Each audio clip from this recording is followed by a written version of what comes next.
This is the Creative Minds podcast. We're back with another episode of the Creative Minds podcast. First of all, thanks very much as always for the support.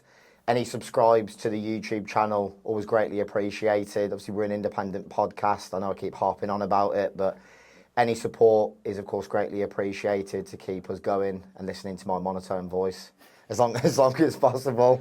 And, of course, on the likes of Instagram, TikTok, Spotify, any engagement, any shares goes a long way. So very privileged once again to be joined by what should be a great guest on today's episode. Sean Willers from Willers Coaching, is that how we'll refer to it? That's it, yeah. A lifestyle coach that used to be part of production and DJ duo, the Willers brothers, alongside his brother Liam. So it's a really interesting story in terms of his transition. Normally it's people who go from fitness to then the debauchery of the music industry, but in your case, you've gone from the debauchery of the music industry to clearly a much happier and healthier lifestyle. So first of all, how are you and how's everything going, Great, mate. Thanks for having me. No, I appreciate you coming on, making the journey from London on this very dreary day here in Birmingham. Yeah, I'd expect nothing less. I know, yeah. It was sunny down in London, just grey skies, overcast and depression. Exactly. As soon as you hit the West Midlands, mate. So, yeah, how are you? How's everything going? Yeah, very well, mate. Very well. Yeah, I'm excited to be on the show today. I've obviously been watching the episodes and seeing what you're doing. I love the call to action at the start as well. No, I appreciate it. Nice one. So, how's everything going then in terms of your personal business? I know that you've got some decent clients. Obviously, clearly you're very knowledgeable in terms of your field of work. Talk me through, I suppose, how's everything going on business, especially being self-employed in the current climate. I suppose it's a bit of a hustle and bustle. It is, but I think it's almost a self-limiting belief, especially around this time of year. People always think that people aren't spending as much on certain things, but people are always spending.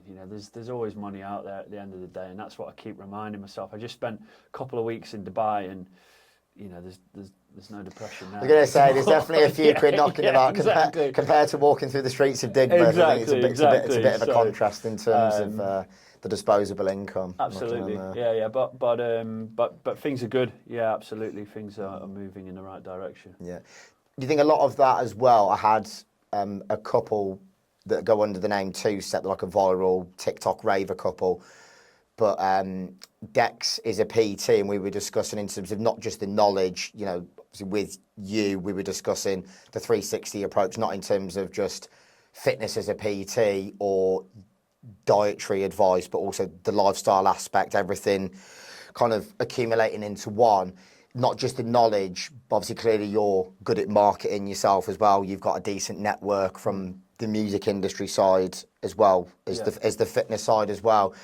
Do you think that's certainly helped in terms of like growing your business and not having, obviously, because it is quite a competitive and saturated industry. I imagine it's quite cutthroat client to client, probably as bad as it is between artist managers and agents in terms of retaining clients and gaining new ones. It's interesting, like you say, you're thinking outside the box, Dubai, rather than just relying on Shoreditch within London to get new clients. Just interested to know a little bit more about that scaling the business. And yeah, it's a great question actually. Yeah, so I think from my transition from music into what I did now was obviously a huge help, because I'd already had a sort of platform. I already had a niche. So when I first started, it was just helping people in the music industry. So that was my niche, and I think having a niche when you first start in a business is really important, because it sort of cuts through the noise of everyone else, especially in the fitness industry, in the lifestyle space, where there's every man and his dog is a coach these days. Same with DJing, every man and his dog is a DJ or working in the music industry. I think having that niche helped me cut through at the start and sort of develop a bit of authority for what I'm doing, but also for me, I think it's always been about my personal journey through, my own transformation, which has made it very relatable for everyone else who wants to come and work with me as well. And then just one thing that I took away from working as a DJ at the time is always comparing myself to other people. And that, over time, ended up losing my own sound, my own my own integrity to what I was doing. You know, when I first started, it was very much about just making music that I enjoyed. And then as time went on, I was looking at everyone else thinking, oh, I need to make this, I need to make that.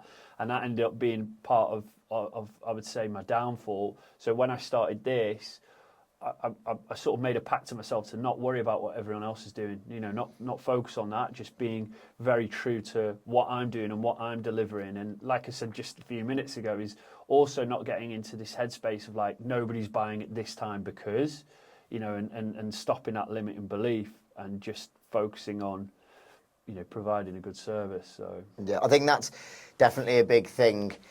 Is value for money. I know there's certain clients you work with who may be a bit more affluent, especially in the likes of Dubai or maybe even London.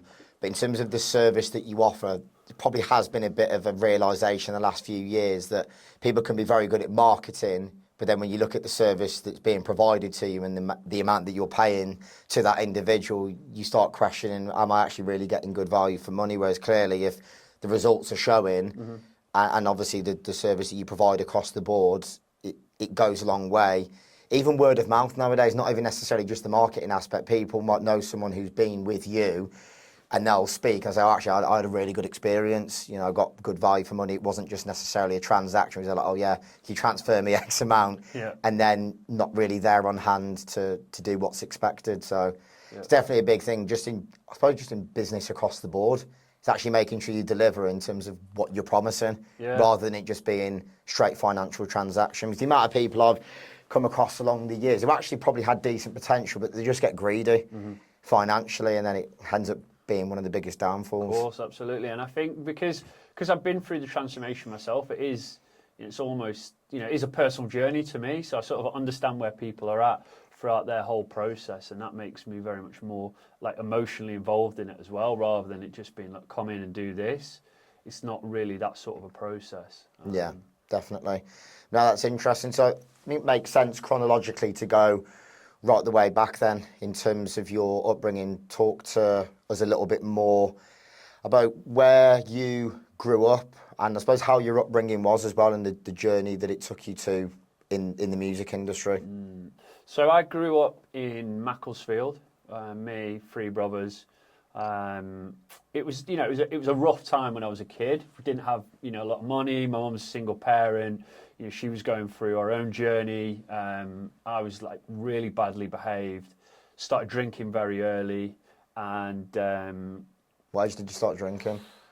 I think at the time 14 is like the time in England, you know, especially when I was growing up, where, you know, just in the park on a Friday night drinking. But as you know, as my home life got disrupted and I think a lot of the stuff that was happening to me at the time, my dad leaving and me not really understanding what was going on, drinking sort of seemed like an escape back then. Yeah, I think if a lot of people who go through, I was similar, you go through that single parent lifestyle. I mean, fair play. Some of the mums out there are warriors. When I look back, I think, I don't know how my mum did it. We were one of three. Yeah. And you think, look, I'm very grateful and blessed to be in the position I'm in now. And I mean, I'm not sure if we grew up similar time. I was at school 2005, 2010. So like the early noughties, like it wasn't the easiest, probably similar to yourself. And you don't almost realise, obviously it's probably a maturity aspect, you don't realise that coping mechanism even from a young age. You just think it's normal because everybody else does it. But then it's because you're not registering, understandably, because we're only kids at the end of the day at that age. You're not understanding, you know, all of this craziness that's going on around you. And there is a lot of trauma as well. And then, the things that you're doing to cope with it in the time, and then the way that then spills into your 20s and sometimes even 30s. Yeah, of course. Well. I think that's a good point, really, because I didn't, you know, really understand what my mum was going through for a long time. And as a kid, like I said, I was very much anti anyone telling me what to do. But my mum had 3 other boys as well, and not much money going around. You know, it mustn't have been easy for her. But as a kid, I didn't really understand anything, you know. And you don't know any different in a way, do you? If that's the environment that you grow up in, it's only until you grow old, obviously. Now, clearly the way that you think, very open-minded, the way that you see, without being cliche, the way you see the world, compared to when you grow up somewhere like, not being disrespectful, somewhere like Macclesfield. You know, there's a lot of different areas out there as well that are probably quite similar. You genuinely don't know any difference. What years did you go to school? Secondary school? I can't even, I'm trying to think now, because So I'm 31 now. I'm 37. So 37. Yeah, Okay. so You would have been late 90s, early noughties. Yeah, that would have been it. Yeah. Yeah. But I didn't spend a lot of time at school. I dropped out in year 11. Didn't go to one day. Year 11, ended up like moving out of my mum's at 15, moving into a hostel, and then getting kicked out of the hostel, and then spent like 6 months homeless. Mate, that no way. I had period. no idea about Yeah, that. so that was like a real difficult stage for me. From no fault of my own, I was just a nightmare kid. Do you know what I mean? Like I couldn't be told what to do at school. They couldn't handle me. When I'm at home, my mum couldn't handle me. Then the hostel, I got kicked out there, and I was fortunate that my granddad from my mum's side, it was like on my 16th birthday, he was like, look, we're going to give you the opportunity to move to Wolverhampton. And I'll say Macclesfield, thanks. Yeah, No, I was like, no, I love it here. So I took that opportunity, and I remember he come to pick me up. It's like my 16th birthday. I had like a bag of clothes in me. I was sleeping under this like shelter in a school. It was like dark times, and I think obviously looking back now, that had a massive impact on me moving forward as well. Probably just how I am with how I'm able to how I'm very much focused on doing my own stuff, if that makes sense. Because at that time I was sort of like you're completely self-reliant. Yeah, exactly, from a very early age. But I took the opportunity, and I went to my granddad, and God rest his soul, he was just the most incredible man. And me and my family are very close now, all of us. My dad, my mum, even my mum and dad have split up years ago. But my dad walked out, so I didn't really have that father figure there. And my granddad was that father figure. But still, I went through this stage of like 16 to 18, really not knowing what I wanted to do. And then I found like fitness. I went to, I started Thai boxing. And in like Birmingham and Wolverhampton, they got a massive Thai boxing scene. And I went to Firewalker, and like Kirk, he was like 7 times world champion or something. And I started going there, really loved it, found my passion for fitness, started Thai boxing. I actually went to see, I think it's like K-Star in Birmingham. They've got like a wicked one here, and I really got involved with that. And then I found that fitness was my passion then. So I did my level 2, my level 3 personal training, got a personal training, and sort of started to settle down a little bit in terms of like the direction that I wanted. Because I think from being a kid, having all this craziness going on, I didn't really know what I was going to do. Like I didn't see any future. So at this point I was like, okay, fitness is what I like to do. I can see a future in this. It's like something that I'm passionate with, and it also kept me grounded and started to be a little bit more disciplined. And then 2 years PT was going really well, and then when I was 20, I joined the military. Okay. Yeah, so it's strange because from like a 15-year-old kid, no one could tell me what to do, like nobody at all, to then deciding at 20 that I wanted to join the military. But that soon changed then. Man, yeah, that was a wake-up call. But I think deep down I knew that that's what I wanted to do. My dad was in the military when I was growing up. Okay. And I always remember when I was a kid playing with his army stuff and that. I was actually born in Colchester, which is like, where the Paras are based. So I think I always had that need for it, but not the discipline side of it. Maybe just the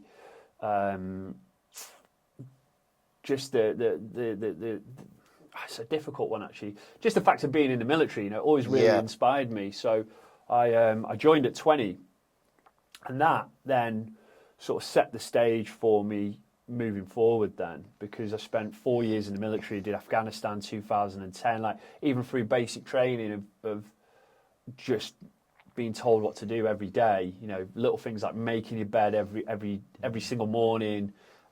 Does teach a different level of discipline and structure. Anyone I know that's been in the army, like one of my dad's friends, Ricky, bless him, he got blown up by an IED when he was touring Afghanistan, lost both of his legs, lost fingers, lost an eye, and fair play to him, he's still going now. He got married, I think he had a child as well, and the level of respect, for anyone who serves in the military, the level of risk that's involved. Absolutely. But, people out there who've been through that level of trauma, obviously not just physically, but mentally, what that must do to you afterwards, going through that is, it's different level. So I'm intrigued, if you don't mind me asking, going back to, in terms of your behaviour when you were younger, with you saying that your father served in the military, Did he suffer with anything, in terms of him leaving? Did he have any kind of PTSD or anything like that, or not necessarily? No, was he didn't. Was it just a general breakup? Yeah, he didn't serve long enough. It was just he didn't tour or anything. And I was very young once he left. I was like 3 years old once we left to Macclesfield. I think it was. I was always a naughty kid anyway, from like nursery. I always remember my nan telling me a story of when we were just walking through the park and there was this bridge, with little stream underneath, and my nan said she knew exactly what I was going to do, and there was another little kid walking. I just ran up to him and pushed him. It's like 3 years old. Laugh. yeah. This is like 3 years old. So I think I was always that sort of an individual from an early age. I don't know what your therapist would call it, but it's quite hard to pinpoint. Because at the age of three, yeah, it's like if you were 7 or 8 and you'd witnessed, I don't know, domestic violence, or like you say, you were fully aware of that breakup between your mother and father. There's no father figure there. Because I was exactly the same. Parents divorced at 5, and then we did spend time with both my mum and dad, but you do see the difference. My old man was very much like an old school staunch figure. The way you'd behave around your mum is completely different to the way you behave around your dad. Because my old man only had to give me the stare, and you'd be there like, "No, I'll behave now." Whereas your mum, I think, sadly, young lads especially, they know they can push it. Of course, a little bit further. As well, full respect. Quite similar in a way. I lived with my gran when I was 15, like going through GCSEs and then heading into A level, and she was a big influence in terms of keeping me on the right path, because I think how would I have ended up similar to you? Even more so with you going through that period of homelessness, which mate, full credit to you to go through that. Never mind even as an adult. And I suppose, do you ever think when you look back how different life would have been if your granddad wasn't there to have taken you in? Absolutely. So when my mum and dad broke at an early age, and that was. It was quite rough for us, and I don't think I took into consideration how much of an effect that had me at that stage, and that's what escalated my behaviour, I think. But when I first, going back to the story of like when I was in a hostel, I was doing a work placement, so I was going to this exhaust manufacturer 3 days a week. Now, what you're supposed to do is you do 2 days at school, 3 days at work. But I didn't do the school, and when I got kicked out of the hostel, they come with my bags, into the exhaust manufacturer, JP Exhaust it was called, and they were like, "We can't have you here, basically, like you're too much drama." And I was like, "Fuck!" And there was a guy there called Mark, and he was a functioning heroin addict, really nice guy, but he used to smoke heroin, and he basically said, "Look, my mum and dad have got a spare room, so you can come and live with me." But it was in Bollington, so I didn't have anything to no other option. Basically, I was like, okay. But what we used to do, this is at 15, we used to wait for his dad to pick him up, and we'd go around his brothers, and him and his brother would smoke heroin in front of me, whilst we waited to go, and then I'd go to this place and sleep in this room. Like that for me at that point, I was like, shit, man. I don't even think that is. I don't even think I thought like, where is my life going to end up at this point? That lasted about a month, and then the exhaust manufacturer let me go, and then this is when things were going downhill. But at that point, with my granddad giving me that opportunity, absolutely. If that didn't happen, who knows what would have went on? Probably prison, I reckon, because I was already in and out of trouble with the police. I was smoking weed, I was drinking, like. Thank God I didn't start anything, heavier at that point. Yeah, of course. At least I had that, common sense to not do anything heavier. But for sure, that my life could have had, a completely different trajectory, and I was very fortunate to have that opportunity, because not everyone, that sort of thing happens to a lot of people. Yeah, that's the thing. Full respect to you, Grant. At the end of the day, it's not your fault. You're a kid at the time, but there are cases that you come across. When I first moved to Birmingham in 2016, we did a couple of charity raves, and one of them was for homeless people. And when you speak to people on a level, you realise that some of them, they haven't got that safety net there. If you've got, if all of your family is quite dysfunctional, where do you go as a teenager? Exactly, there isn't always, especially nowadays, there's been so many cutbacks in public services over the last 15 years, I would say, without getting too political, especially since the Tories came in. It seems to have gotten worse and worse. And like you say, you think there's some people who haven't got the caring grandparent there or an aunt or somewhere like that, and then you think, well, sadly, almost inevitably, it can go very, very wrong. So absolutely, because you think it's only one or two bad decisions at the end of the day. Like, and I always like to point out, like, not taking anything away from like my mom and my family at the end of the day, because they were going through their own shit as well that I didn't take into consideration at the time. But yeah, I was just very fortunate to have my granddad there, and then joining the military, I think, was also one of the best things that I did, because that really taught me the importance of having values, of having integrity, of having discipline, which I think a lot of people nowadays are missing at the end of the day. Like they're missing that in their lives, and that for me also give me like real drive to be able to to move forward, and also just understanding that hard work pays off at the end of the day. You will get better it's with very that. true. The amount of people, don't get me wrong, I've still got a long way to go. I feel like I'm only just really fully starting out now at 31. The amount of learning curves I experienced in my 20s, but people are sometimes there and they're overthinking. Like, mate, a lot of it does come down to actually working hard and going above and beyond. If you do the bare minimum, especially nowadays with how competitive a lot of industries are, you will fall behind if you're not willing to actually graft. Yeah. I mean, don't get me wrong, like we were saying earlier on, there are elements, if you come from a privileged background, you've got a load of capital behind you, yeah, it probably does help, but it's not a coincidence that the harder you work and the more consistent you are, like, we don't come from privileged backgrounds.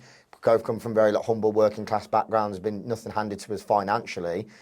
But if you have that discipline, you have that structure, you actually work hard, then your life is going to, you can make something of yourself. Absolutely, your life will get better. Yeah, for sure. And I think another thing as well that the military taught me is just like sort of taking responsibility for my actions, which is something that I didn't do when I was a kid. You know what I mean? I was always blaming everyone else. My mom's fault, it's my dad's fault, it's this, it's that. Joining the military obviously taught me that to understand that all my actions have a reaction at the end of the day, and I have to take responsibility for that. But then leaving, I went back into the fitness industry, and just to, like, in the background, I was still drinking. I still always had problems with drinking. I've always been a bad drunk. Not every single time, but 8 times out of 10, something bad was going to happen. There was a few times in the military, and I left, and I moved to Southend because me and my brother Liam, like, super close. As soon as he turned 18, we were like best mates. That was it. And I moved to Southend. I got a job as a PT there, and that was great. And then when I think I'd been doing it for like a year, and I got an opportunity to work as an aviation firefighter at Southend Airport. So I applied for the job and got the job, and I was like, great. So I left that, went to Southend Airport as an aviation firefighter, did like 3 months in Aberdeen doing the training, mint. Just putting out planes every day, driving the fire engines. It was unbelievable. Last day, me and this other guy, Dave, who was an ex-para, me and him got absolutely fucked up, pissed out our head, trashed the whole hotel room. I come back to Southend after just qualifying as an aviation firefighter. It must have cost them like 30 grand to train me up. And I got sacked for gross misconduct. So I just spent like all this time in the military, had this, unreal experience. Like, being in the military and the infantry is like something that you can't explain, because there is no other job like it. Gone back into the PT, very disciplined, very fit at this time, and then taken on this new role and thought, this is me made now, and then losing it all to drink. But at that point, that's when I lost all interest in fitness then and that career. But it was all I was qualified in, and this is when I started partying quite a lot, and started going to a lot of after parties, started taking cocaine quite a lot at this point, drinking every weekend. But it's also when I started DJing. So that one thing that at the time I was devastated. It was at a time, when you put everything on Facebook. So I'd gone from like military to PT to... I was going to say, because there are some quite big contrasts here in terms of the lifestyles and the work industries as well. It was crazy, but it was embarrassing as well. And then that is what got me into electronic music at that point, because me and my brother started going to these parties, and obviously being up on gear at the weekend, we were after partying a lot. And in Southend, there was a scene, there's a house music scene there. We met a few people, started going to a few after parties. What year was this, roughly? About 2012, I think. Okay. Yeah, maybe 2011. We at this point, it was like we got into Marco Corolla at that point. This is when he was... Music on Amnesia. Yeah, when he was shit hot. It was like when he did the Radio 1 Essential mix. That is just still one of my favourite mixes of all time, that. Jamie Jones was fully, like Hot Creations, Lee Foss, Rob James, they were all fully it was on the come up then as well, weren't Hungry they? for the Power time, it was like that time. Iconic era, to be fair, in terms of you entering it was amazing. into the music It was scene, awesome. Good old Facebook days before Instagram and TikTok took over. That's it, you know what I mean? So, but that was it. We got into that, because I was always a big hip-hop fan, and then me and my brother, we started getting into, the electronic side of things, and Marco Corolla, we went to see him at Fabric one time, because it's only like an hour on the train from Southend, and then we were like, this is it, man, this is... Got the bug. And we were going around after parties and just having a little go on the decks, and then we ended up getting, I can't remember what we got, but just some real shitty CDJs, I don't even know what brand they were. Newmark. Yeah, I don't even think they're like Fisher Price ones or something. But we got that, and then that's sort of we really got into that, and we started to have little after parties at our apartment, and we had like the decks on an ironing board, and I think because of the discipline that I had from the military and the drive and the focus that I had, after just losing that with the fitness, I put everything into music at this point.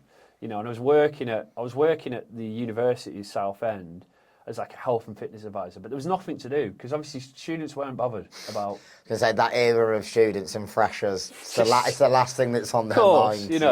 But it gave me a lot of time. So, remember back in the day at Facebook where you used to inbox people your mixes and stuff? That's how it used to work. So me and Liam recorded a mix, and I'd just spend all day at work, just sending anyone with a pair of headphones or in a club, I'd just message him, hey, it's Sean.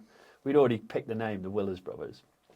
Anyway, this one guy, Lewis, got back to us. He's like, look, I like your mix. We've got a DJ competition going on in Vauxhall on a Wednesday it was. And me and Liam were like, no way, can't believe it. He's like, so we went up, brought a load of friends with us in the DJ competition. It was, it was a mint experience, but the guy was like, look, did a great job. You can play at Egg on Friday, but you got to sell tickets. The classic. Of course, mate. But obviously what he had seen is that we just brought a load of people down to a Wednesday night. He's thinking, these guys will be able to bring people on a Friday. And he was right. We did. We brought like 50 people come. That was...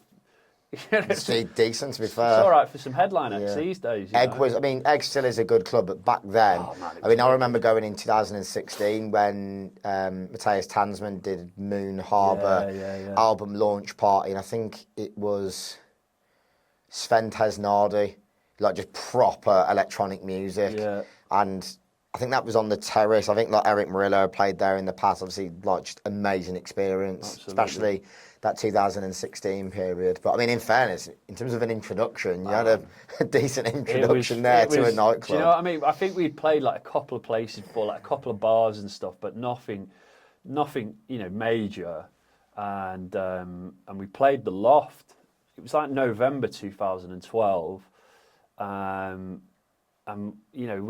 We'd spent ages on finding the music, and at the time as well, I think what got us noticed is that we were just playing a little bit off what everyone else was, because I was always really into underground music, and so was Liam in what he was into. I think that worked quite well, and we played the Loft, and obviously Lewis, what a legend for getting us that gig. But for him, it was great because we sold a load of tickets. So he's like, look, guys, we can get you back at New Year's Eve. And at this point, I thought I'd made it. You know what I mean? I was like, that's it. Facebook status, professional DJ. two or three gigs in. Yeah. But it gave us an opportunity. And then New Year's Eve, we played a set, but 2 guys didn't turn up, so 2 DJs after. So we ended up playing a 3-hour set, and it was packed, absolutely packed. And Hans, who was one of the promoters there, who worked for Egg, like he watched us, and him and my brother Liam just like really hit it off, and that was it. You know, then we sort of got our in at Egg, and you'll appreciate this. This is like at a time where, if you wanted to be a part of it, you just had to be there. You know, you had to show that you wanted to be a part of it. So that was it. Every single Friday night, me and Gilliam would get the train 11 o'clock into central London, over to King's Cross, and then we'd just be at Egg. Every weekend, and then slowly they started giving us a few gigs. And then we started doing gigs on the Friday. And this is back when Michael Bibby was playing Room 2 at Egg. It's mad, isn't it? Yeah. Yeah. Because did they start Solid Grooves at Lightbox? Well, it was Dawn. Dawn they started. Dawn, yeah. That was like the after party one there. It's a lot of things people don't see. They think it's overnight success, but the likes of Porter and Bibby, they've been grafting for years and years. Like 13 years. I mean, I'm sure he even said when he was starting to see a decent trajectory in London, you do get carried away and you think you've made it. Got booked for Stage and Radio in Manchester, played to about 30 people, and he goes, mate, that was a very humbling experience. In terms of get down off your pedestal and realise you're not as big as you think you are. But I mean, that happens all the time. Obviously, the problem is that DJs and promoters don't put the parties up where there's 30 people in. Do you know what I mean? When we've become residents at Egg, and we've done loads of warm-ups and handed over to the headline where there's been fucking no one there. Like, I mean, it could have been we just did a pretty shit warm-up, but sometimes it just happens at the end of the day. I think you need to have that experience if you're actually that serious about it.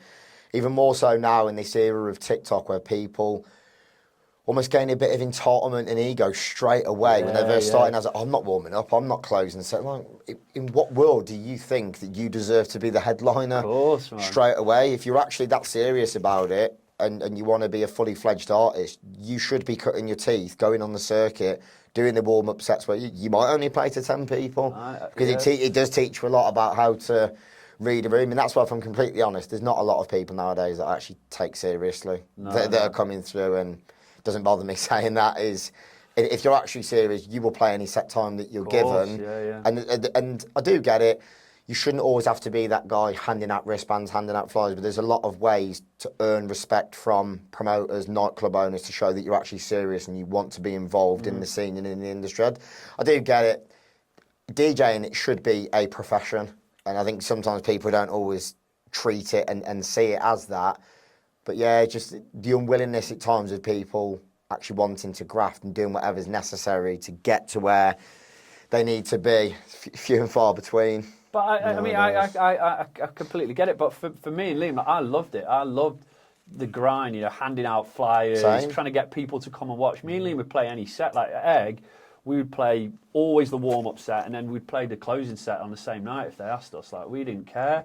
But that willingness and being a part of, obviously, you think, for you, how much graft you put in. Like for Egg, Lawrence Malice, he was like Turnmills, like iconic, put all his life work into this, into then Egg. To see a couple of young guys coming in, just absolutely loving it. For him, it must have been, nice to see that as well. And that's obviously give us the opportunity. And I think even things like selling tickets, people always used to slag it off, but it was always the guys who couldn't sell any tickets. And it's like, if you can't bring anyone to the party, what are you bringing to it at the end of the day? Like, do you know what I'm saying? So, because there is a business aspect to it as well. There's certain residents we book, and they accept that their fee is going to be a lot lower, because at the end of the day, especially not just me, the venue owners, they're giving you a platform in terms of the quality of the venue, the marketing, the social media, everything. It's one of the best clubs in the UK, some of the best parties. So you need to prove that you're not just a good DJ, that you can actually bring heads down and hold the dance floor. And there is obviously the financial element where it's not a charity. There are overheads involved. You have to be able to run it as a business, or the doors will be closed pretty quickly if you don't treat it. But I think like having that. having a residence, I mean, residencies these days, are few and far to come by. But for us, it was great because we were getting to meet these artists. Like we were there from start to finish every time. We got to network. We become a part of Egg, and although we weren't earning thousands from Egg, we were still getting a platform to play and meet other people, and that's obviously what helped our career grow because. From the networking, from being there and being able to showcase the fact that we can do a warm-up set, we can do a closing set, that gained a lot of respect, especially when we started meeting people like Symphy and Diego Kraus, and like that for us, that was when we really got into the German sound, and then we started to learn to play records, because at the time, like Bessus Modus, you couldn't get it on MP3. So we were like, shit, man, we've got to learn to play records. Then we started to play records, and then obviously getting to meet people like that. That's what then got us the opportunity to move away from Egg and then move to Berlin. I think Cynthia doesn't always get the level of recognition that she deserves. I came across a post the other day, and it was a little bit disheartening when you've got an artist who's championing every male under the sun, and you think, mate, there's incredible artists out there, like the work that Cynthia puts in. I mean, she takes her daughter on tour. She's a great mum. Yeah. She runs the record shop store, in Berlin. I mean, I watched her at Circle Oco a few years ago, and I met her and her partner. Just really lovely woman as well. And obviously I'm not a woman, but the older you get, the more you mature, you realise being a woman in the industry, and especially she's got a daughter, you're expected then to be the family person as well as trying to tour worldwide. Then she's back in a record shop, getting everything done. The level of work ethic is amazing. What's her record label again?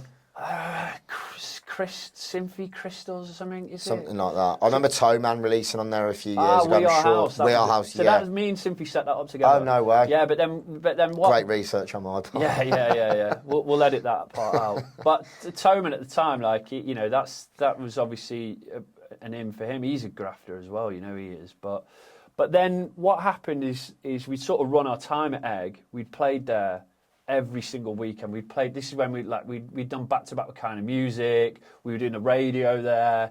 Everyone knew us at Egg at this point. But it was like running dry. And in the background, what people didn't see is my drinking and drug use was like heavy. Because I had gone from discipline, fitness, to just fucking all that off within a couple of weeks. And then we ended up moving to London, working at Egg, playing like Friday, Saturday. Then we'd do like a pre-party midweek.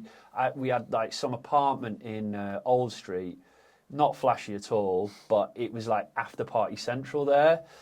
So over the past like 4 years of being in London, my drug use had just got heavier and heavier and heavier. And why do you think that was? Just because you were so immersed in the scene, and it goes hand in hand effectively. Yeah, I didn't, at the time, even though there was problems where that old cycle of me would kick in, because like I said, I've always been a bad drunk. Some people just are, they just don't get along with alcohol.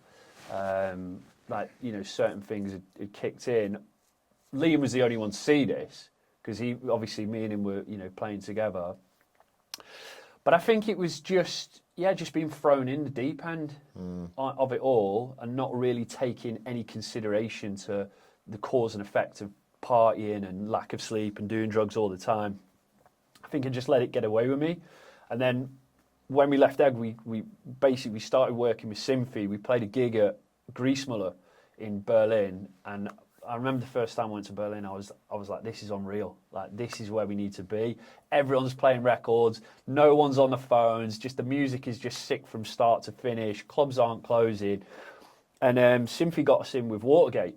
So we went on the Watergate agency, started playing there. Just closed, hasn't it? Not that long ago. Yeah, I think it was this year it closed. And then we were like, man, we might as well just move to Berlin. So we left Egg, moved to Berlin.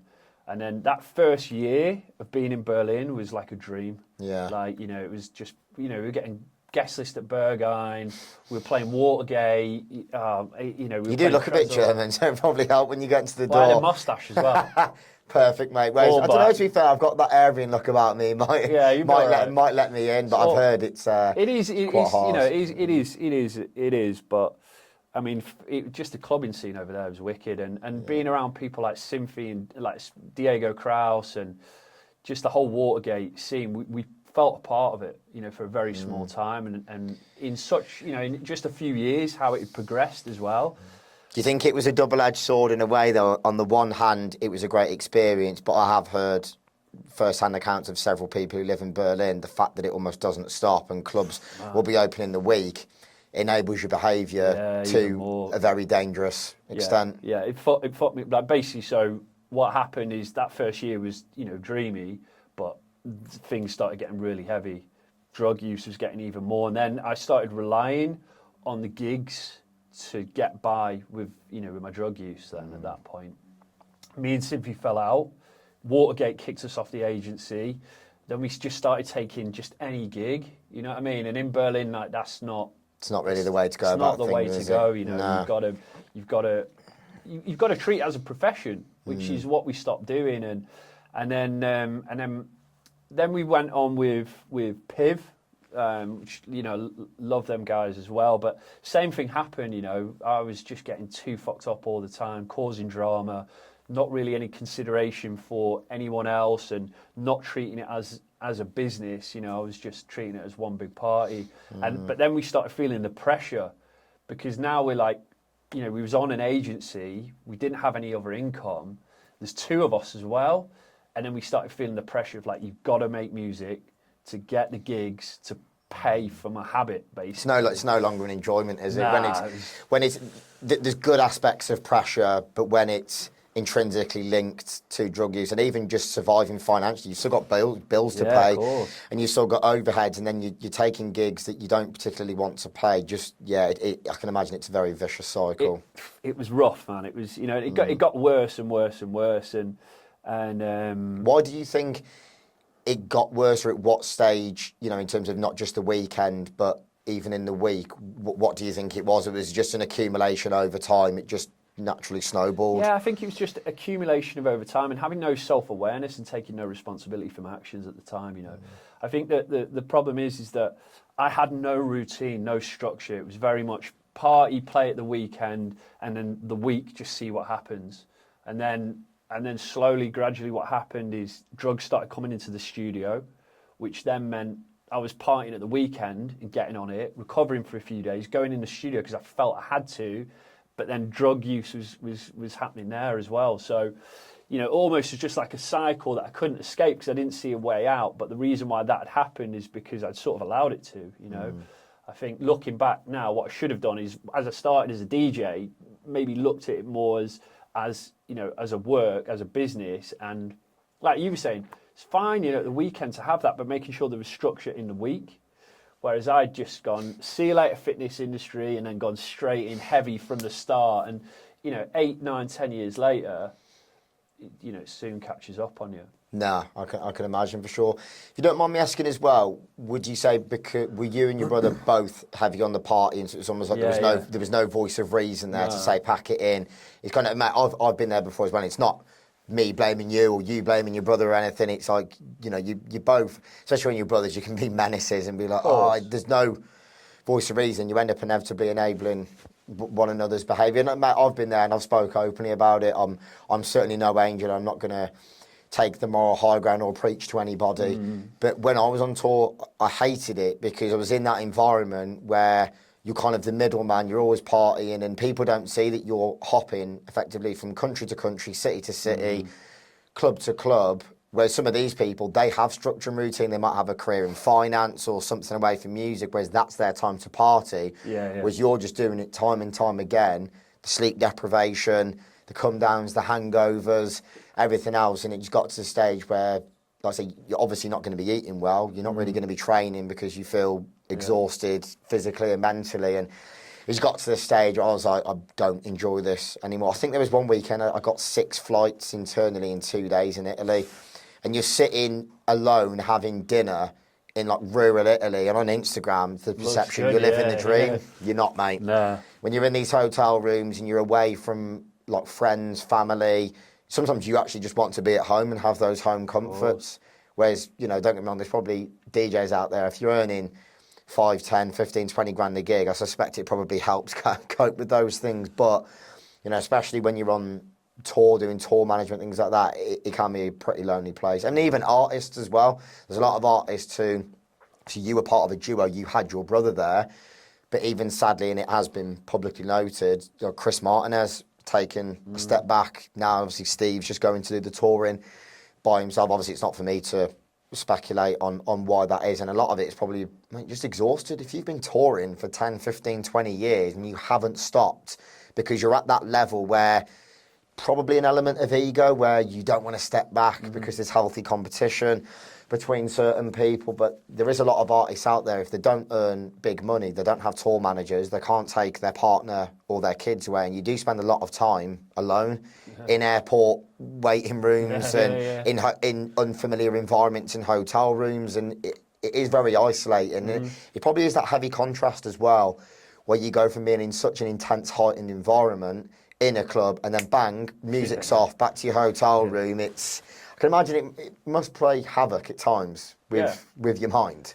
Absolutely, yeah, I think so. But even the guys at the top, you know, the majority of them had to do that grind, you know what I mean? Doing it on their own without a tour manager, without getting the big fees and stuff as well. So, yeah, I think for me, it's just too much, you know what I mean? It just was too much, and there wasn't really a way out for me. But fortunately, what happened was COVID. Like that, because we were living in Berlin. At this point, I was like sleeping in the studio because I kept getting kicked out of all these places. And in Berlin, it's renownedly difficult to get apartments as well. Luckily, my brother, he was going through his own journey, but he was never, like, I'm like a home wrecker, yeah? Like when I'm getting on it, you know, it could be a nightmare, basically. The majority of the time it is, not just for me, but for people around me. Whereas Liam, he parties for days, but, you know, he's not, you know, can function at the time. So he had an apartment, and I was like sleeping in the studio or sleeping on his sofa. Sort of like back when I was 15 again, I was sort of lost, and COVID happened, all the gigs stopped. Me and Liam, you know, we don't come from money, we didn't have any money, so we had to work. And the only job for non-speaking, you know, non-German speakers was Amazon. So I had to get a job at Amazon, and it was the night shift. So it was like 10 at night till 6 in the morning, 7 in the morning, doing the boxes as well. And man, that was a wake-up call. Yeah, I can imagine. I was about to say, you took the words out of my mouth. It was definitely a crash back down to reality. But it is interesting. Unfortunately, there were a lot of people who were negatively affected by COVID, but in some ways, people, it was a blessing in disguise. No, and I had similar experiences as well, where I was just a million miles an hour working in finance, on tour on the weekend, working effectively 7 days a week, partying pretty heavily. I'd burn out, I'd go back to normal, and then everyone was forced to slow down. And I remember it was that first spring and summer where it was really nice weather, and I did have this guilty feeling as well, because I wanted to work in the music industry full time, and there was a lot of people around me who their incomes had effectively stopped, and unless you were a DJ, you know, that had put a lot of money aside and you're earning big money, most people are all of a sudden faced with, you know, having to go and get a job at Amazon or somewhere like that. But yeah, it was a very bizarre time, because I wanted to be in that environment where you had that community and you're enjoying the music, and you couldn't do that. Yeah. Unless, of course, there was the other legal rave, which I didn't really participate in, to be honest, because you had that guilty feeling where nightclub owners and promoters couldn't put on parties. You almost didn't want to be rubbing salt in the wound, going and participating in something like that. But yeah, it was a very strange period of time where there was negatives, but there was also positives at the same time. And that was just my personal experience. Yeah, no, absolutely. I think, it was, you know, from my personal experience, not taking anything away from anyone what they went through in that time, but for me it was a blessing in disguise. It wasn't easy for sure, because, you know, it did make me, you know, I sort of lost everything that I've been working towards for 10 years, but at the same time it made me to step back and have a look, and I was like, I have got nothing right now, you know what I mean? Like, my career was just, it was on death's door. We'd burnt a lot of bridges at this point, and working at Amazon, it broke that seal. So I started having to move my body again, and that was good. It sort of stopped me from going out, stopped me from doing drugs as much, and got me moving. And then I sort of reconnected a little bit to fitness again. So I started running, I started fasting, I started tracking my calories, something that I'd not done for like 10 years. Weight started to come off me, and because we weren't going out partying, the money that I was getting from Amazon I was saving. So I was like giving it to my dad. I was like, look, I need you to look after this, because I needed an exit plan from Berlin at this point, because I knew I couldn't stay there. And that's sort of what happened. But then as the gigs started to come back again, you know, I sort of forgot about all that, and I was like, yes, DJing again, this is it. And at this point, I'd started my journey then. Like I said, I'd lost weight, I'd got a bit fit, I'd stopped like the relentless drug use, I'd saved enough money to move back. Started doing a few gigs, like live streams first. So we did like live stream for like Sash, the Sash guys, and a couple in Berlin, and a couple of clubs in Berlin open, and then we moved back to England, and we went on with David Oyston and his agency, and then we were going to start doing work on Moxie. We were speaking to Darius, and a whole load of gigs started coming in. We got a tour of Australia planned with Sash. And I was buzzing, because I was like, okay, this time I can do it. I'm going to try and do it properly this time. So we moved back. We moved to Southampton, because I didn't want to move back to London straight away, because I knew that was going to be a bit too dangerous for me. Yeah. It's an intense environment. I've said myself, I'm happy where I live now in Solihull, because even when I had the apartment in Birmingham city centre, it is quite dangerous. It becomes the after party hotspot. But mate, London especially doesn't sleep. Like Monday night, Tuesday night, if you want to go out, you can. Yeah, absolutely. Risks high. So didn't do that, and then I ended up moving to Southampton, and then all these gigs started coming in. James, I think it was his name, James, the agent at the time. And I was buzzing, because David Oyston, I like him, and I like what he's done for years. Like, I think Lauren's with him, Lauren Lowe's song. Yeah. And I think he's got Goldie. Yeah, well. He's a wicked guy. I've got a lot of time for him. Anyway, and but then Liam, he was like, I'm not doing it. I'm done. Like, I am done. I've quit. Like, I'm not doing it anymore. And I was like, well, we had this massive argument. I remember he was at Bournemouth Beach. We had this massive argument, because James rang me, said we got the tour of Australia planned, and I was like, come on, Liam, just do this. He's like, I couldn't care less where we're playing, for how much. He's like, I'm out. So then the plan was to sort of do it on my own, and in my head, I thought I could just go straight back into that same environment, just with more motivation to not get fucked up all the time. And that's what I told myself. So I went back, had a gig, I think it was in Nottingham, not going to drink. Liam wasn't there. We were like, look, we'll sort out the logistics of how we're going to transfer like the Willers brothers to something else, but let's just get these gigs lined up. And at first one back, and I ended up having one drink, and then another, then a line, and then next thing I knew, I woke up in hospital. I had this gash in my head, black eye. Man, I was like, what am I doing? I remember, I rang my dad, I just broke down. I was like, he's like, son, you know what you got to do, So the day after I come back, I rang James, and was just like, this is it, I'm done. Did like a little post on Instagram, and that was it. And then that was like the last gig that we did.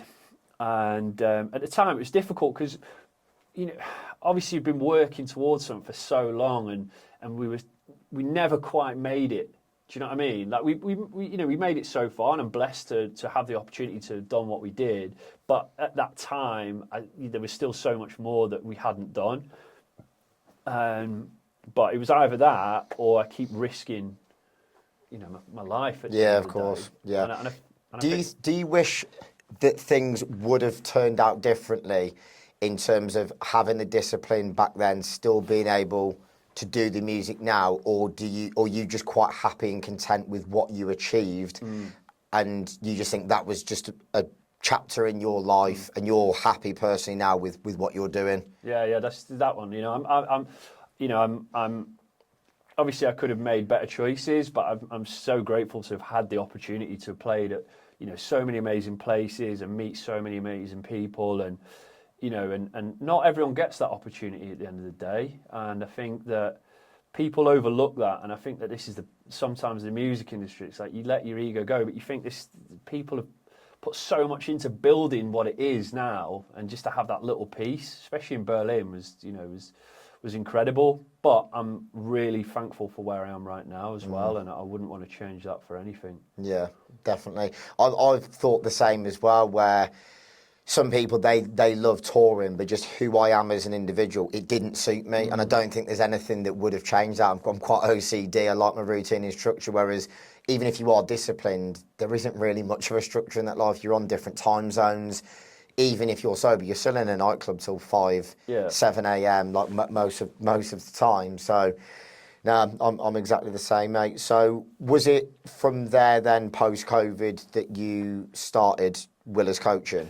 Yeah, so I had like a year period of just like having no idea who I was. Because obviously I've gone from, a DJ thinking I missed a call to, no one gives a shit about me again, sort of thing. So I had a year of just trying to work on myself, because I was really out of shape. I was really unfit, and like I said, I just didn't really know what I wanted to do. But I knew that all my qualifications were in fitness, and I had spent a lot of time in that. So I was looking for jobs, and the first job that I got was as a PE teacher. Basically, I'm not qualified for it, but when I rang up, the guy that was speaking to was ex-military. So with ex-military, you've got this sort of bond. Yeah. And he's like, look, Sean, you're not qualified, but come in, teach your class, see how you get on. And I went in, and I think it was like August 2021. So the gig was in July 2021. And then I think it was like September, or it must have been August. I did the one lesson. I loved it. And then they were like, look, come in, we'll train you up. So I got a job as a PE teacher for primary school. And I spent a year there. But then at the same time, I started documenting my journey through transformation. And that was on like our old Willers Brothers page. We had like, a few thousand followers on that. And, I just started documenting what I was doing. And a lot of people started reaching out to me. And I think one of them was like, Kai, who runs Forward Motion. He was one of them, because, we've sort of known each other on and off. And he's like, look, I love what you're doing. Like, do me a program, and I'll post it about a little bit. He's a good guy like that, to be fair to him. He's a mint guy. He's honestly just, no need for him to do that at all. Obviously, he wanted to, to get fit, but just for him to support it with not asking for anything on top of it, I was like, okay, great. So I did it, and he smashed it. And he got like a good body transformation. He posted it up, and then more and more people started, getting in touch with me. People like, Randall M, Noah, all these DJs that I really looked up to started asking me for advice and coming on board. And then I basically spent a year as a PE teacher, but then for a few months of that, I started building up the business. It was Willer's Fitness at first, and started. Basically, what I did is I built a program about how I'd gone through my own transformation, my own recovery. But at the same time, I was still doing it, in the background myself as well. And then it got to the point where I was making more money than I was at the school. So I needed to make a choice, like whether I stay with the school or I leave. But I needed to let them know before September, because obviously that's when the term starts. I couldn't leave them short. So I was like, you know what, fuck it, I'm going to go for it. And I sort of went for it. And then, that discipline, that focus, that drive again kicked in. Like when I was in the military, like when I started my, my career in music, and I threw everything at it. And it's just gone from strength to strength. And when I first started, I was just working with people in the music industry. That was the niche at the time, was just people in the music industry, and it sort of evolved, as many businesses do, to what it is today. So, no, it's really interesting, mate. Obviously, without giving away too much free advice, because I appreciate you are a business, you don't want to give away unlimited free advice. I'm interested because I imagine a lot of your programs are bespoke and tailored to the individual. What do you think are the best pieces of advice? Because I understand everybody's body is different, their lifestyles are different. What are the main pieces of advice do you think that people should take on? Yeah, so I think for just generalization here, fasting, intermittent fasting, that's been huge for me. That's something that I've done over the past 4 years, and something that I'll continue to do.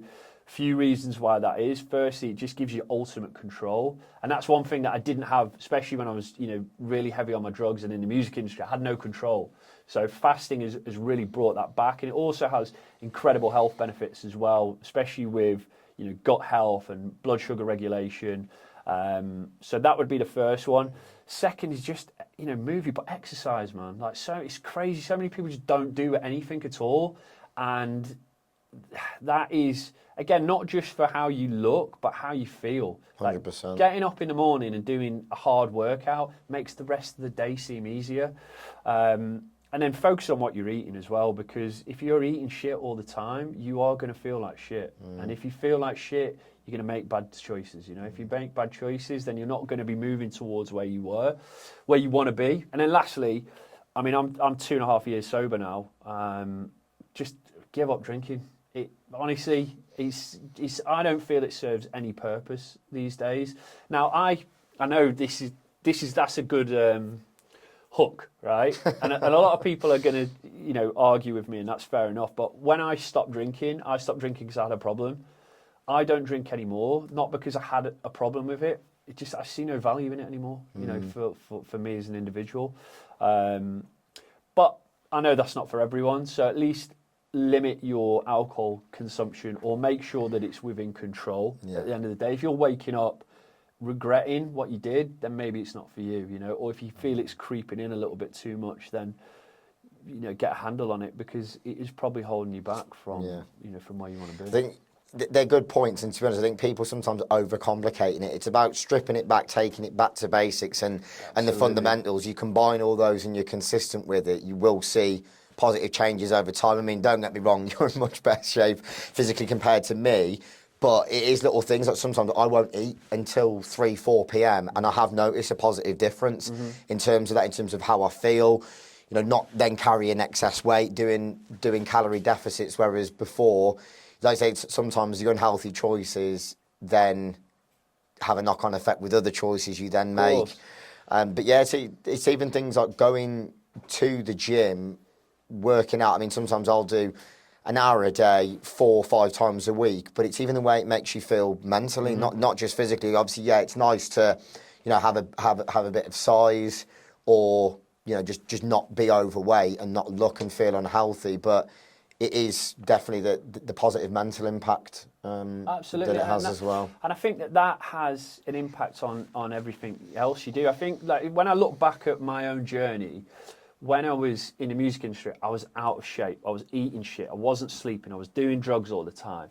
And that had an impact on everything else. How I, my creativity, how I dealt with people, my emotions, like my vision, my drive. Now it's like the complete opposite of that. And I'm so much more driven, in control, and moving forward, if that makes sense. No, definitely.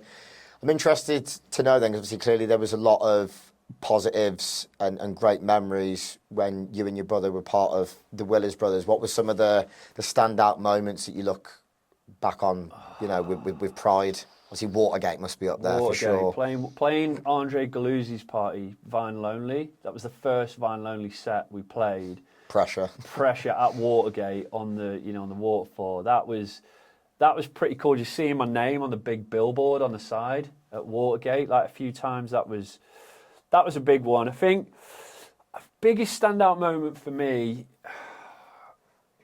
It's a difficult one, that, but I think Heidegloom was a big one. Playing Heidegloom, like, anyone who's been to Berlin knows the scene. Like, that is a pretty in party, and to play that party was quite a big one for us.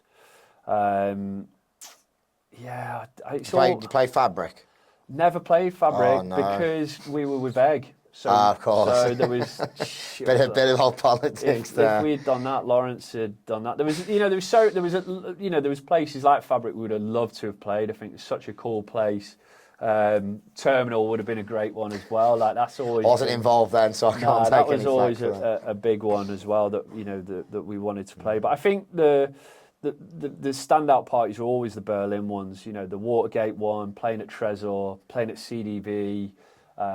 These are all iconic for me personally, because I was already a massive fan of of the people playing there in the club itself as well. So to be able to be a part of that was was pretty cool, for sure.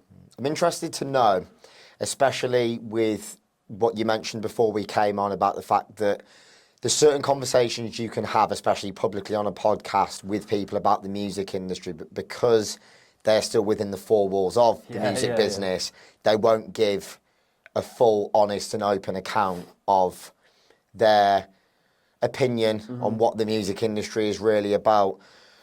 So in terms of the fact that you're now looking from a lens outside and in, especially nowadays, what is your honest, I suppose, perception, if you want to call it that, of the music industry?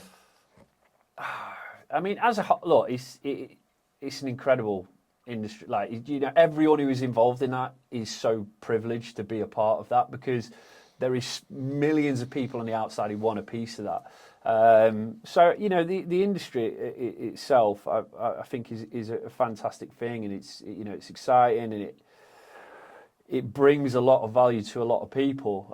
I think the one problem in it, from my experience, is the lack of talk around drug use in the music industry. I think there's a few people that say they talk about it, but there is no real support there with it. People don't talk enough about the struggles that they're having, and that then creates this almost facade that there is no problems. Do you know what I mean? And then for young guys coming through, or even not even young guys coming through, the people that are struggling don't really know where to turn to until it's too late.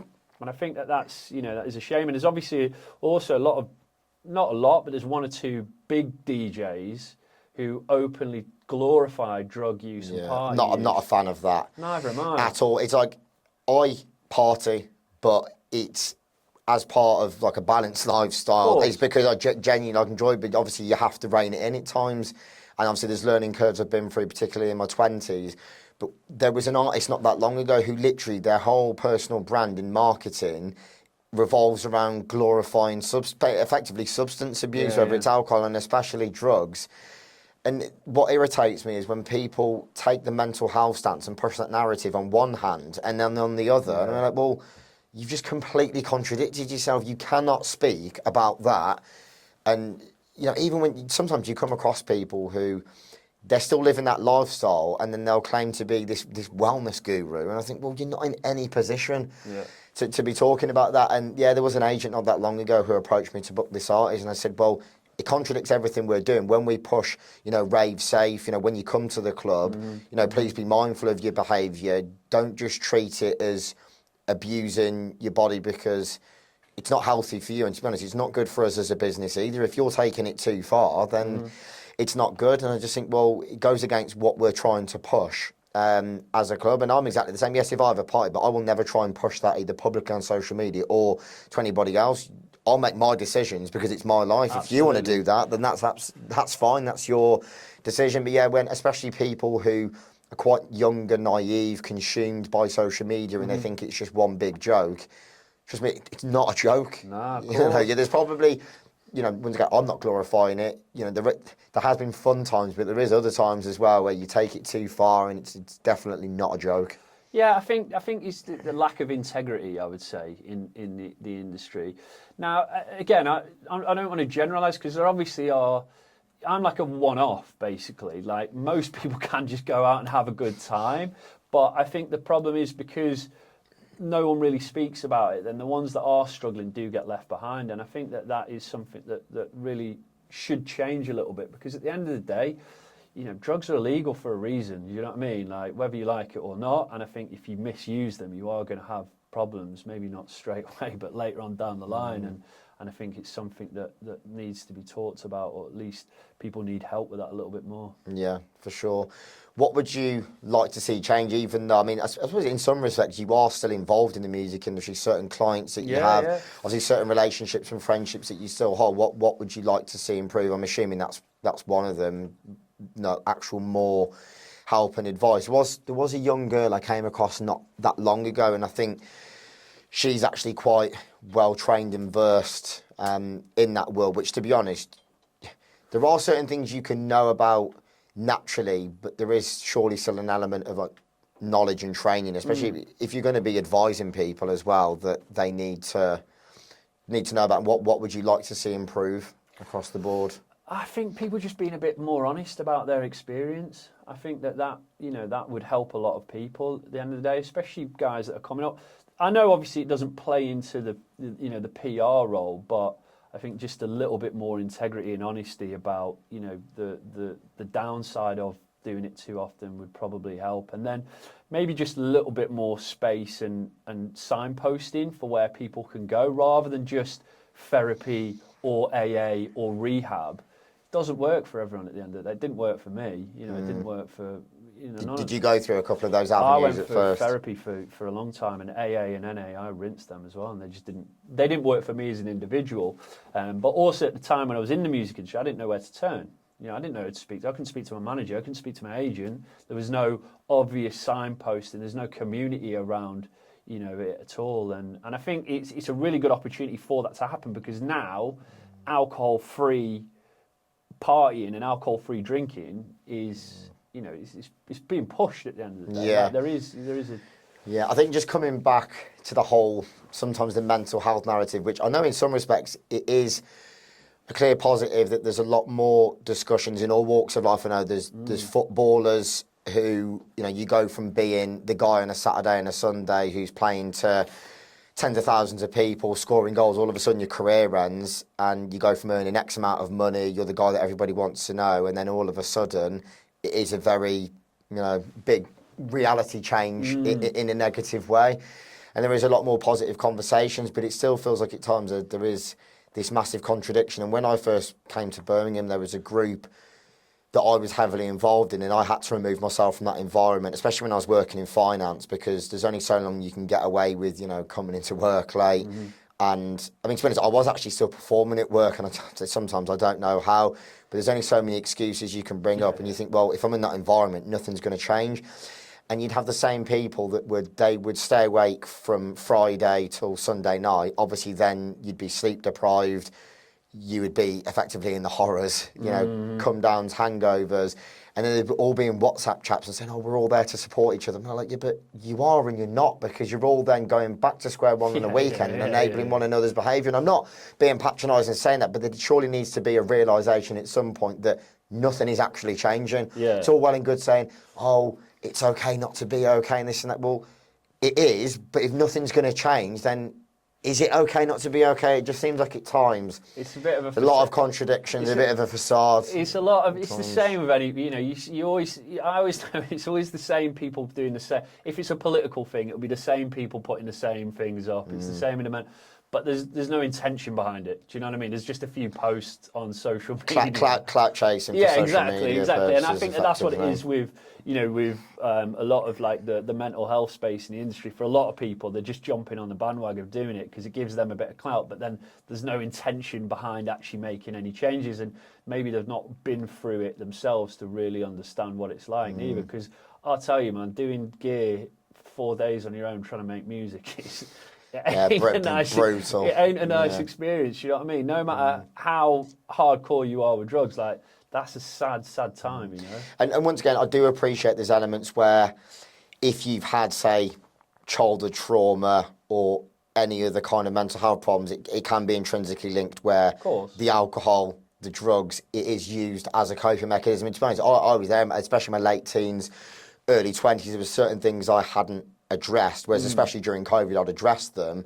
And then you find that if you do have the odd party, you're actually doing it because, you're just actually enjoying yourself rather than to block out things you've never addressed in the past. So I do appreciate that aspect, but I'm not a fan, especially when people who, they don't drink, they don't abuse drugs, and they do have, say, like day one mental health issues, or they've been through next level trauma, they almost get neglected by people who they've never really been through any kind of trauma. They've actually had a pretty privileged and decent upbringing. They just choose to abuse the party, and then all of a sudden it's the anxiety card, it's the depression card. I'm like, yeah, you probably have got that, but it's because of your behaviour and because of your lifestyle. And then you see people who, especially nowadays with the cutbacks in public services, who actually should be a priority and really need help, but they get overlooked by sometimes people who like I say, there is elements of coping mechanisms, but it's actually just through your lifestyle and through your behaviour, which I'm not a fan of that, to be honest. No, I get it, because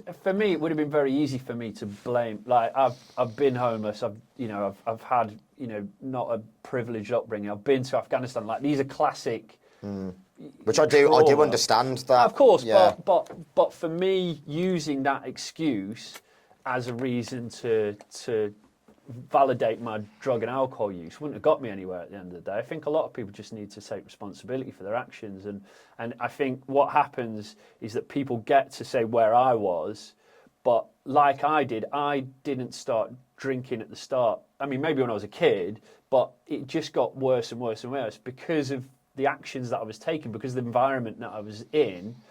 So then to blame that on my trauma would have just been an easy excuse. And I think that's sometimes what people do is use that as an excuse to justify the fact that they're still doing the same thing. But at the end of the day, you've got to take responsibility for your 100%. actions. And it's something I was thinking about the other day, without going too dark and pessimistic. There was a young lady who was stabbed in the neck in an unprovoked attack in Birmingham city centre.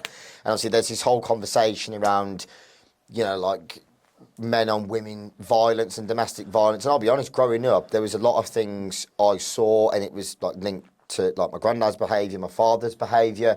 But sooner or later, you have to break that cycle and actually take responsibility and understand the difference between right and wrong. Absolutely. Because if you then carry on with that kind of behaviour and say, oh, well, I'm doing it because that's what I saw as a kid. No, but like, sooner or later, you can't just carry on that cycle. And that's why, anyway, I know people say it's a bit bizarre to say I'm proud that I've never committed acts of domestic violence, but there is a lot of people who, they just say, oh, well, it's all I've ever known. But so, like, sooner or later, you do have to stand up and be a man and take responsibility and hold yourself accountable for how you act. Absolutely, and I think that as we're on the topic of the music industry as well, I think sometimes that if, in your career, it's still got a lot to give, but then at the same time, the cycle of drugs and alcohol is affecting your health and your life. Then you've got to take responsibility for that, and look at the outcome of where you're going to be at the end of the day. And I think a lot of people, I think these days, struggle to take responsibility for their actions because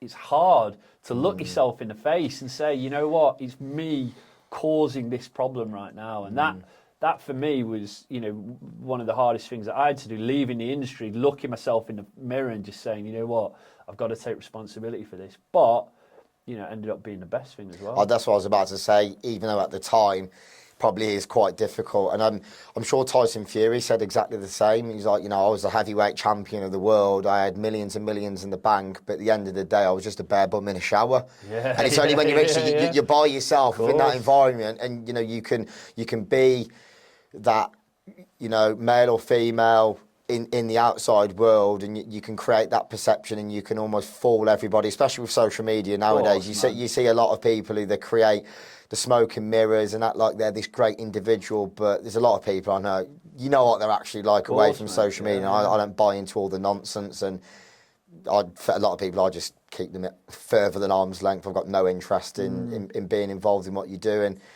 yeah, like you say, that there comes a point where you can have all the riches, you can be the big, especially alpha male, but sooner or later you're within those four walls and you're within your own mind where you can keep denying it, or you can actually make a change. So what does the future hold then in terms of Willer's? Sorry, I apologise. I keep getting the name mixed up in terms of the name of the business. Not Willer's Fitness, Willer's Fitness. Because Willer's Fitness is what it was it has been for the past 3 years, but we've taken a stand away from just fitness to Willer's coaching, because it isn't just a fitness element. Fitness plays a big part of it, but it is coaching, because what we're doing is coaching high-performing individuals to build better discipline, to build structure, to have clear vision on where they're going, and then build control around alcohol and just general bad habits, so then they have that self-mastery to move forward. So for next year, like, my brother works for me full time, so it's like the Willers Brothers 2.0. He's been with me now for 2 years, and we've just built out all the back systems to sort of scale up a little bit next year. But the idea is to really go all in with Willers coaching, and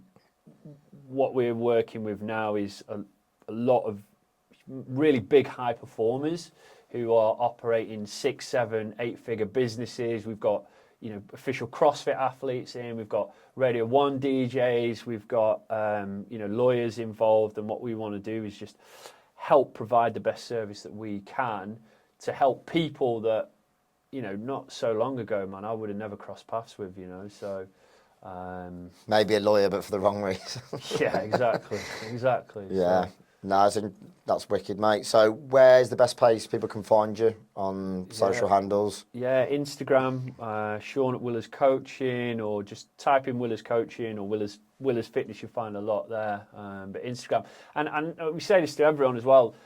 Like, even if you're not interested in the coaching, you just have a question. Maybe you're struggling a little bit, especially around your mindset or sobriety. Just drop me a message. I always reply to everyone. I'm always happy to help where I can. No, that's class. And I know you've been doing a lot of great work with your own podcast. Where can people find that as well? Yeah, so YouTube, Sean Willers Podcast. Check that out.